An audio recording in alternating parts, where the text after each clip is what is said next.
ನಾರಾಯಣಂ ಸುರಗುರುಂ ಜಗದೇಕನಾಥಂ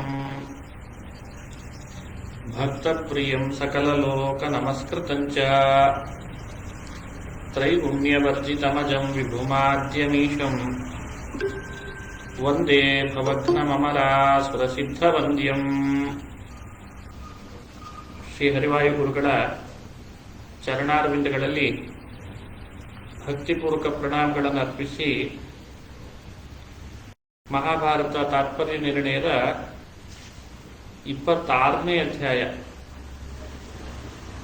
103, 104ನೇ ಶ್ಲೋಕವನ್ನು ನೋಡಿ.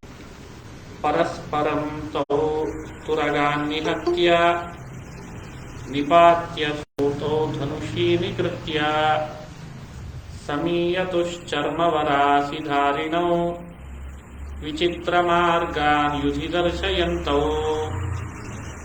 ಪರಸ್ಪರಂ ತೌ ತುರಗಾನ್ ನಿಹತ್ಯ ನಿಪಾತ್ಯ ಸೂತೌ ಧನುಷಿ ನಿಕೃತ್ಯ ಸಮೀಯತುಃ ಚರ್ಮವರಾಸಿಧಾರಿಣೌ ವಿಚಿತ್ರ ಮಾರ್ಗಾನ್ ಯುಧಿ ದರ್ಶಯಂತೌ. ಇಷ್ಟಪದ ವಿಭಾಗ. ಅರ್ಥದ ಕಡೆ ಗಮನಿಸೋಣ. ಪರಸ್ಪರಂ ಪರಸ್ಪರವಾಗಿ, ತೌ ಆ ಸಾತ್ಯಕಿ ಮತ್ತು ಪೂರಿಶ್ರವರಿಬ್ಬರು, ತುರಗಾನ್ ನಿಹತ್ಯ ಕುದುರೆಗಳನ್ನು ಕೊಂದು, ಸೂತೌ ಇಬ್ಬರು ತಮ್ಮ ತಮ್ಮ ಸಾರಥಿಗಳನ್ನು ಕೂಡ ನಿಪಾತ್ಯ ಬೀಳಿಸಿಕೊಂಡು, ಧನುಷಿ ನಿಕೃತ್ಯ ಬಿಲ್ಲನ್ನು ಕೂಡ ಕಡಿದುಕೊಂಡು, ನಿಯುತುಹು ಚರ್ಮವರಾಸಿಧಾರಿಣೋ ಚರ್ಮ ವರಾಸಿ ಧಾರಿಣೋ ಕತ್ತಿ ಹಾಗೂ ಗುರಾಣಿಗಳನ್ನು ಕೂಡ ಧರಿಸಿ, ವಿಚಿತ್ರ ಮಾರ್ಗಾನ್ ಯುಧಿ ದರ್ಶಯಂತೋ ವಿಚಿತ್ರವಾದ ರೀತಿಯನ್ನು ವರಸೆಯನ್ನು ಯುಧಿ ಯುದ್ಧದಲ್ಲಿ ದರ್ಶಯಂತೋ ತೋರಿಸುವವರಾಗಿ, ಸಮೀಯತುಹು ಪರಸ್ಪರ ಹೋರಾಡಿದರು, ಯುದ್ಧ ಮಾಡಿದರು, ಎದುರಿಸಿದರು. ಪದಾರ್ಥ ಸುಲಭ ಇದೆ. ಭಾವಾರ್ಥ ಏನು? ಸಾತ್ಯಕಿ ಮತ್ತು ಭೂರಿಶ್ರವರಿಬ್ಬರು ಹೊಡೆದಾಡ್ತಾ ಯುದ್ಧ ಮಾಡ್ತಾ ಪರಸ್ಪರವಾಗಿ ಅವನ ಕುದುರೆಯನ್ನು ಇವನ ಕುದುರೆಗಳನ್ನು ಅವನ ಸಾರಥಿಯನ್ನು ಇವನ ಸಾರಥಿಯನ್ನು ಅವನ ಬಿಲ್ಲನ್ನ ಇವನ ಬಿಲ್ಲನ್ನ ಹೀಗೆ ಹೋರಾಡ್ತಾ ಪರಸ್ಪರ ಎಲ್ಲ ಕಳೆದುಕೊಂಡ್ರು. ಕತ್ತಿ ಗುರಾಣಿಗಳನ್ನು ಹಿಡಿದು ವಿಚಿತ್ರವಾದ ವರಸೆಗಳನ್ನು ತೋರಿಸ್ತಾ ಯುದ್ಧ ಮಾಡಿದರು. ಹೀಗೆ ಸಾತ್ಯಕಿ ಭೂರಿಶ್ರವರ ಯುದ್ಧ 14ನೇ ದಿನದಂದು ಬಹಳ ವಿಚಿತ್ರವಾಗಿ ನಡೀತು ಅಂತ ವರ್ಣನೆ ಮಾಡ್ತಾ ಇದ್ದಾರೆ ಭಗವತ್ಪಾದರು. ಇದು 105ನೇ ಶ್ಲೋಕ. 106 ಸಸೌಮದತ್ಯರ್ಭುವಿ ಸಾತ್ಯಕಿಂ ರಣೇ ನಿಪಾತ್ಯ ಕೇಶೇಷು ಚ ಸಂಪ್ರಗೃಹ್ಯ ಪದಾಸ್ಯ ವಕ್ಷಸ್ಯಧಿರುಹ್ಯ ಖಡ್ಗಂ ಉದಗ್ರಹೀದಾಶು ಶಿರೋಪಹರ್ತುಂ. ಸಹ ಸೌಮದತ್ತಿಃ ಭುವಿ ಸಾತ್ಯಕಿಂ ರಣೇ ನಿಪಾತ್ಯ ಕೇಶೇಷು ಚ ಸಂಪ್ರಗೃಹ್ಯ ಪದಾಸ್ಯ ವಕ್ಷಸಿ ಅಧಿರುಹ್ಯ ಖಡ್ಗಂ ಉದಗ್ರಹೀತ್ ಆಶು ಶಿರಃ ಅಪಹರ್ತುಂ. ಇಷ್ಟಪದ ವಿಭಾಗ. ಅರ್ಥ ನೋಡೋಣ.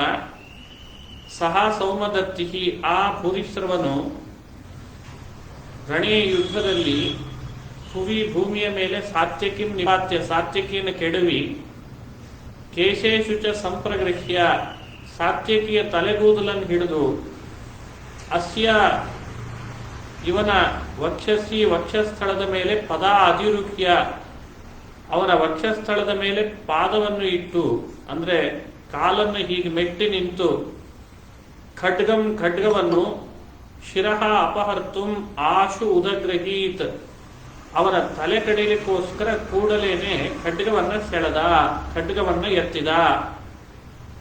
ಭೂರಿಶ್ರವ ಸಾತ್ಯಕಿಯರ ಮಧ್ಯದಲ್ಲಿ ಘೋರ ಯುದ್ಧ ನಡೀತಾ ಇತ್ತು. ಭೂರಿಶ್ರವನ ಕೈ ಮೇಲಾಯಿತು ಅಂತಾರೆ. ಯಾಕೆಂದ್ರೆ ಸಾತ್ಯಕಿಯನ್ನು ನೆಲಕ್ಕೆ ಹಾಕಿದ, ಅವನ ಕೂದಲು ಹಿಡಿದ, ಅವನ ವಕ್ಷಸ್ಥಳದ ಮೇಲೆ ಕಾಲಿಟ್ಟ, ಖಡ್ಗ ಎತ್ತಿ ಇನ್ನೇನು ಸಾತ್ಯಕಿಯ ತಲೆನೇ ಕತ್ತರಿಸಬೇಕು ಅಂತ ಹೊರಟ. ಸಾತ್ಯಕಿಯ ತಲೆ ಕತ್ತರಿಸ್ಲಿಕ್ಕೆ ಹೊರಟಿದ್ದಾನೆ.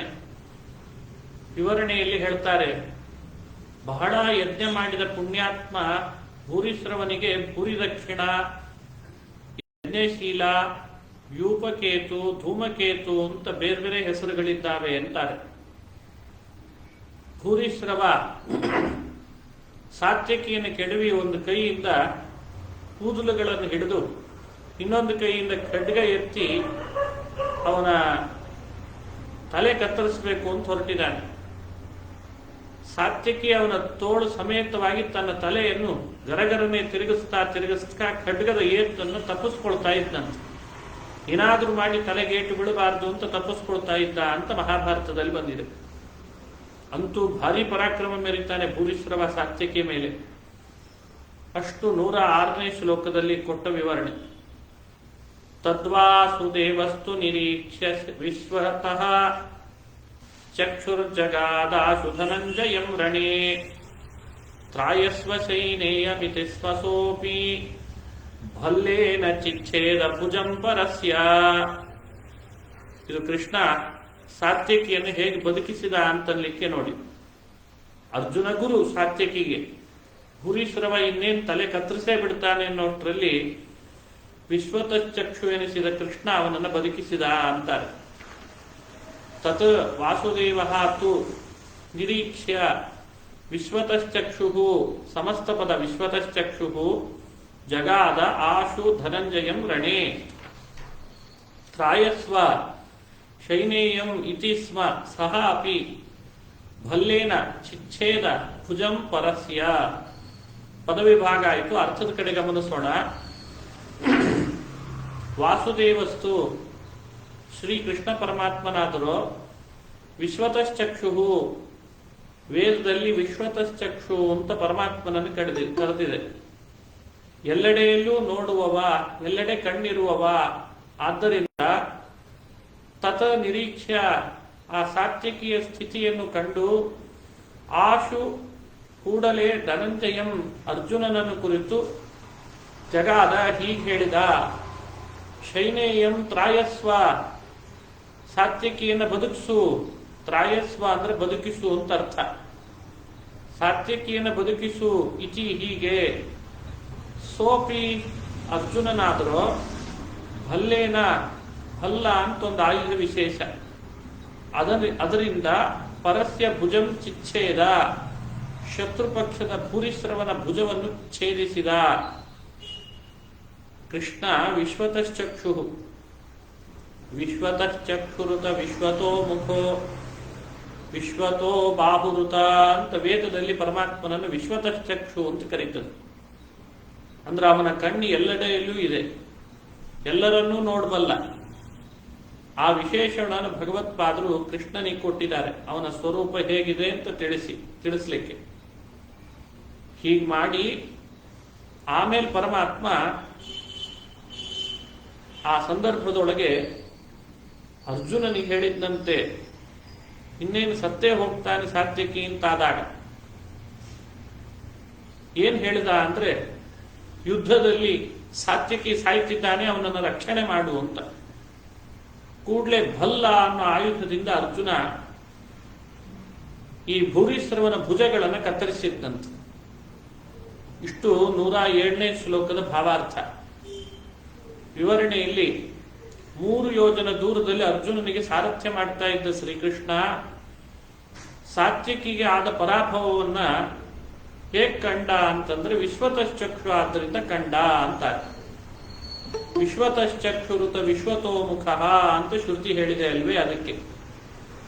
ಅಂದ್ರೆ ಎಲ್ಲ ಕಡೆಯಲ್ಲಿ ಯಾವಾಗಲೂ ಹೇಗ್ ಬೇಕಾದ್ರೂ ನೋಡಬಲ್ಲ, ಈ ಅಭಿಪ್ರಾಯವನ್ನು ಇಟ್ಟುಕೊಂಡು ವಿಶ್ವತಶ್ಚಕ್ಷು ಅಂತ ವೇದ ಕರೆದಿದೆ.